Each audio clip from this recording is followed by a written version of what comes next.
अस्सलामुअलैकुम व्यूवर्स, कैसे हैं। मेरा चैनल है हमज़ा व्लॉग। तो आज की मज़ेदार वीडियो होने वाली है, तो मेरे वीडियो के साथ आप जुड़े रहें। तो आपको दिखाता हूँ आगे वीडियो। जी वहाँ से तैयार श्यार होने के बाद अब मैं कमरे से बाहर आ रहा हूँ, गेट से बाहर। तो उसके बाद चलते हैं अपनी दुकान पे, शॉप पे चलते हैं। तो अल्लाह खैर करेगा, इंशाल्लाह मिलते हैं आपको अगले।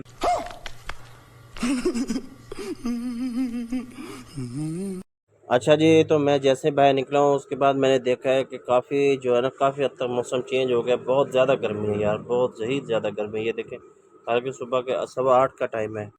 कितने तेजस्वी लोग हैं हमारे पास, कितने शानदार विचार रखते हैं। जैसे जैसे ईद करीब आती रह जा रही है, सन्नाटे छाए हुए हैं। ये देख लें, काफ़ी हद तक स्टोर भी वीरान पड़े हैं, अस्पताल भी वीरान पड़े हैं। ना ये चावल छोले वाला कोई रश नहीं है, कोई चीज़ नहीं।